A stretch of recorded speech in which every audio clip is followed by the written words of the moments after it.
Je sais ce que tu as fait l'été dernier. Fleur aurait-elle une araignée au plafond? Fleur entend des voix, ou plutôt une voix, sa petite voix. L'héroïne de Déranger est la seule à remarquer cette fée Clochette, à la langue bien pendue, qui s'est donné pour mission de la guider dans sa vie compliquée. Déranger est une histoire imaginée par un duo amiénois, Manon et Greg Blondin. J'ai tendance à beaucoup parler toute seule, Greg plaisante pas mal avec ça. Et je me suis dit pourquoi pas faire une histoire sur une petite voix qui donnerait des conseils.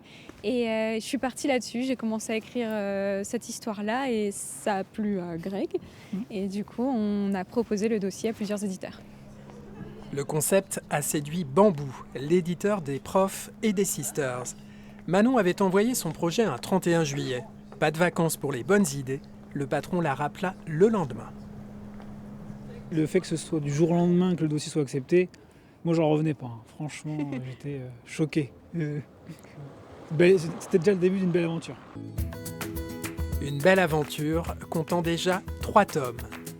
Mission accomplie, la petite voix de Fleur s'était évanouie après 2 albums.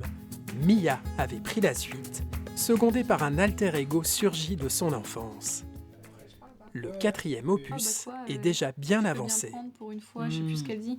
Et c'est pas mal parce que ça montre déjà qu'ils sont un peu complices, tu vois. Manon assure scénario et couleurs. Greg est au dessin, maniant sa tablette avec aisance, quel que soit le lieu. Alors j'adore le papier, j'adore le contact du crayon sur ma feuille, mais comme c'est un métier qui demande beaucoup de temps, qui est assez long, le fait de passer à la tablette, ça fait gagner du temps. Comme le temps c'est de l'argent, ça a été une révolution. Ouais. C'est quand même un sacré confort, même psychologiquement, de se dire qu'on a le droit à l'erreur. Ça change pas tout, mais ça change quand même beaucoup de choses, surtout quand on fait ça tous les jours. Voilà, beaucoup de temps d'affilée, c'est reposant, quoi. Tu ferais les manches qui tomberaient un peu au-dessus des doigts.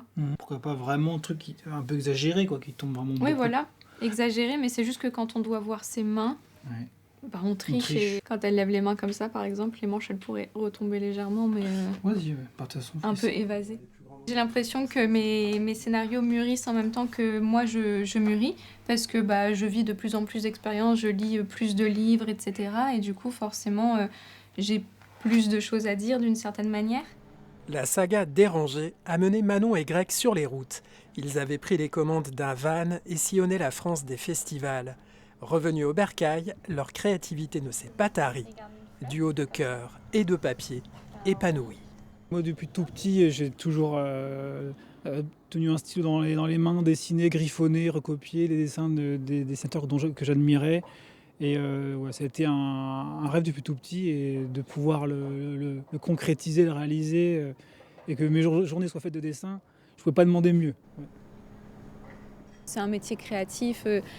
J'aime bien l'aspect de constamment se remettre en question, se chercher des nouvelles méthodes de travail, des nouvelles inspirations, etc. Donc moi, ça me va parfaitement.